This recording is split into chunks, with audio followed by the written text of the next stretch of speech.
ശ്വേത എങ്ങനെയാണ്? ശ്വേത പ്രത്യേകിച്ച് ആരോപണ വിധേയർ മത്സരിക്കേണ്ട എന്ന നിലപാടെടുത്ത ഒരു വ്യക്തി കൂടിയാണ്. അതിൽ ഉറച്ചു നിൽക്കുന്നു അല്ലേ? ഒബ്വിയസ്ലി ആരോപണ വിധേയർ ആൾക്കാർ അതൊരു സോഷ്യൽ കമ്മിറ്റ്മെൻറ്റാണ്. ഞാൻ പറയുന്നത് നമ്മൾ എല്ലാം ബൈലോ ആവരുത്. കുറച്ച് നമുക്ക് സോഷ്യൽ കമ്മിറ്റ്മെൻറ്റ്സ് ഉണ്ടാവണം, നമുക്കൊരു ഒരു വ്യക്തിത്വം ഉണ്ടാവണം. അപ്പോൾ അവരെല്ലാവരും ഇപ്പോൾ ഞാൻ പറയില്ല, സിദ്ദിഖ മൂപ്പർക്ക് കേസ് വന്നപ്പോഴേ മൂപ്പർ മാറി നിന്നു. ഇനി കേസ് പ്രൂവ് ആവട്ടെ, അത് കഴിഞ്ഞാൽ വരാം. ഇടവേല ബാബു ചേട്ടൻ,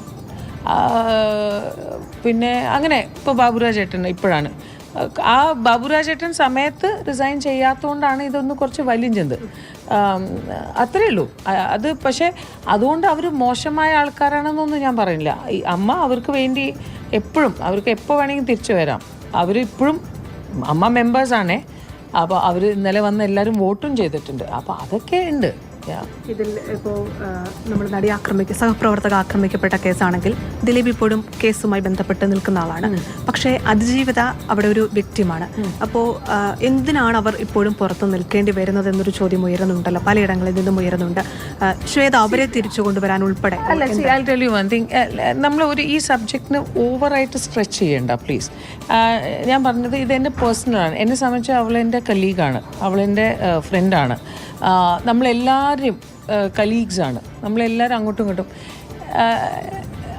അതൊരു കാര്യം നടന്ന കാര്യമാണ്. നമ്മളിപ്പോൾ 2025 നിൽക്കുമ്പോൾ നമുക്ക് എന്ത് നന്നായി ചെയ്യാൻ പറ്റും, ഇത് എങ്ങനെ സോൾവ് ചെയ്യാൻ പറ്റും, ഏത് പ്രശ്നമാണെങ്കിലും എങ്ങനെ സോൾവ് ചെയ്യാൻ പറ്റും, അതാണ് നമ്മൾ നോക്കുന്നത്.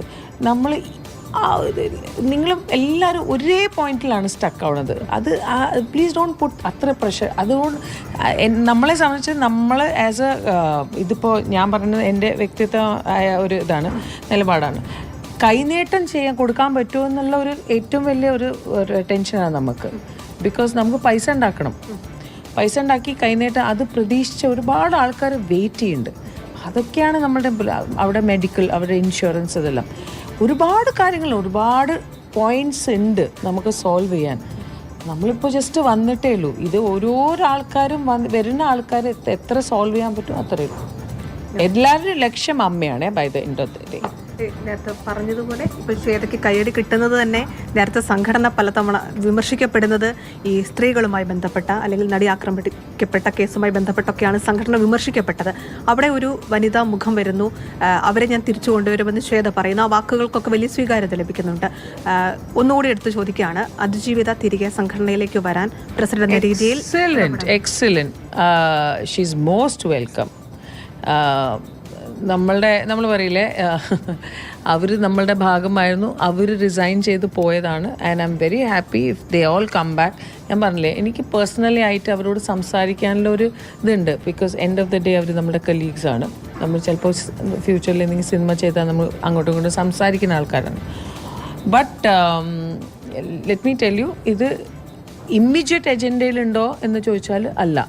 നമ്മുടെ ഇമ്മീഡിയറ്റ് എജൻഡയിലുള്ളത് നമ്മുടെ കൈനീട്ടും നമ്മുടെ പാവപ്പെട്ട ആൾക്കാർ, കുറേ ആൾക്കാർ അതിന് വെയിറ്റ് ചെയ്യാണ്. സത്യം പറഞ്ഞാൽ ഇറ്റ്സ് എ ബിഗർ തിങ്. അതാണ് നമ്മൾ ഒരാളെ മാത്രം കേന്ദ്രീകരിച്ചിട്ട് അമ്മേനെ അത് ചെയ്യരുത്. അമ്മ എന്ന് പറഞ്ഞാൽ ഒരു 506 ആൾക്കാരുടെ ഒരു കൂട്ടായ്മയാണ്. കൂട്ടായ്മയിലേക്ക് പുറത്തു പോയവർ കൂടി വരാം. Most welcome. നേരിട്ട് വിളിക്കുമോ? Why not? എന്താ നിങ്ങൾക്ക് തോന്നുന്നുണ്ടോ നമ്മുടെ അമ്മ മെമ്പേഴ്സ് ഇവരാരും വിളിച്ചിട്ടില്ല, അവരോട് സംസാരിച്ചിട്ടില്ല? അത് തെറ്റിദ്ധാരണയാണ്. നിങ്ങൾ അങ്ങനെ പറയരുത്. നമ്മളെല്ലാവരും അങ്ങോട്ടും ഇങ്ങോട്ടും വിളിക്കുന്ന ആൾക്കാരാണ്. എല്ലാവർക്കും തിരികെ വരണം എന്നുള്ള അഭിപ്രായമുള്ളത് എല്ലാവരും. പക്ഷെ അതിൻ്റെതായ ഒരു റൂൾസ് ആൻഡ് റെഗുലേഷൻസ് ഉണ്ടാവും. യുനോ, അത് നമ്മൾ ഇപ്പം നിങ്ങൾ റിസൈൻ ചെയ്ത് പോയാൽ നിങ്ങൾക്ക് ഇമ്മീഡിയറ്റ്ലി ജോബ് കിട്ടുമോ തിരിച്ച്? അതിൻ്റെതായ ഒരു റൂൾസ് ആൻഡ് റെഗുലേഷൻസ് ഇല്ലേ? നിങ്ങളും അങ്ങനെ തന്നെയല്ലേ? എല്ലാം ഇറ്റ്സ് എൻ ഓർഗനൈസേഷൻ.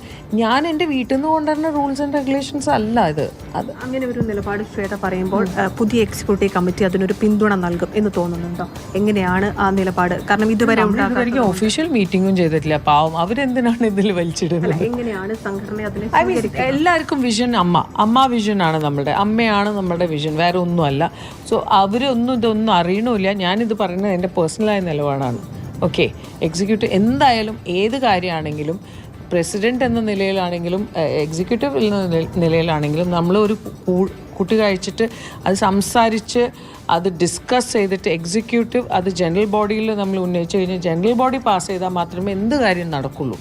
ഈ ഒരു തെരഞ്ഞെടുപ്പ് സമയത്ത് ഇതുപോലെ തന്നെ ചർച്ചയായപ്പെട്ടതും വലിയ വിവാദമായതും മെമ്മറി കാർഡ് വിഷയമാണ്. ഇപ്പോൾ പുതിയ കമ്മിറ്റിയുടെ മുമ്പിൽ എത്തിയില്ലെങ്കിൽ പോലും ഉഷ ഹസീന ഔദ്യോഗികമായി അങ്ങനെ ഒരു പരാതി സംഘടനയ്ക്ക് നൽകിയിട്ടുണ്ട്. ഉഷ തന്നെ സംസാരിച്ചതാണ്, മെയിൽ അയച്ചിട്ടുണ്ട് എന്നുള്ളത്. പുതിയ കമ്മിറ്റിയുടെ മുമ്പിൽ വരാനിരിക്കുന്നതായിരിക്കാം ഒരു പക്ഷേ. അതിനെ എങ്ങനെയാണ് കൈകാര്യം ചെയ്യുന്നത്? പ്രത്യേകിച്ച് വനിതകൾ പറഞ്ഞ പ്രശ്നങ്ങൾ പിന്നെ ഓട്ടോമാറ്റിക്കലി വന്നിട്ടുണ്ടെങ്കിൽ അത് ഡിസ്കഷനും നടക്കും. അത് നമ്മൾ എങ്ങനെ സോൾവ് ചെയ്യാൻ പറ്റും അത് തന്നെയാണ്. Agenda is to solve all problems, അത്രയേ ഉള്ളൂ. ആ വിഷയം ശ്വേതയുടെ മുമ്പിൽ ശ്രദ്ധയിൽപ്പെട്ടിരുന്നതാണോ, അതെയോ ഇപ്പോൾ വന്നപ്പോഴാണോ ആ വിഷയം അറിഞ്ഞത്? മീഡിയ വഴിയാണ് അറിയുന്നത്. എന്നെ ഇന്ന് വരെ ഈ കാര്യത്തിന് ആരും എന്നെ പറഞ്ഞിട്ടുമില്ല, ഇതില്ല. മീഡിയ വഴിയാണ് അറിയുന്നത്. പിന്നെ ഇത്രയും വർഷം ആരും പറയാത്തൊരു കാര്യം സഡൻലി 2025 വന്നപ്പോൾ ഉള്ള ഒരു ഷോക്കുണ്ട്. യെസ്. പക്ഷെ അങ്ങനെ ഒരു മെമ്മറി കാർഡ് ഉണ്ട് എങ്കിൽ അത് കൃത്യമായി തന്നെ ഗൗരവത്തോടെ പരിഗണിക്കും അല്ലേ?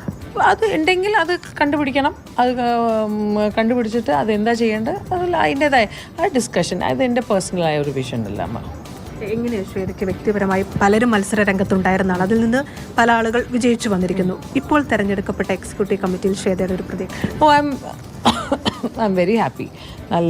നമ്മൾ ഇന്നലെ ഒരു അൺഒഫീഷ്യൽ മീറ്റിംഗ് ചെയ്തപ്പോൾ നല്ല കമ്മ്യൂണിക്കേഷൻ നടന്നു. നല്ലൊരു പോസിറ്റീവ് എനർജി ആയിരുന്നു. ഒഫീഷ്യൽ മീറ്റിങ്ങിലാണ് അറിയുക എന്താണ് നടക്കാൻ പോകുന്നത്.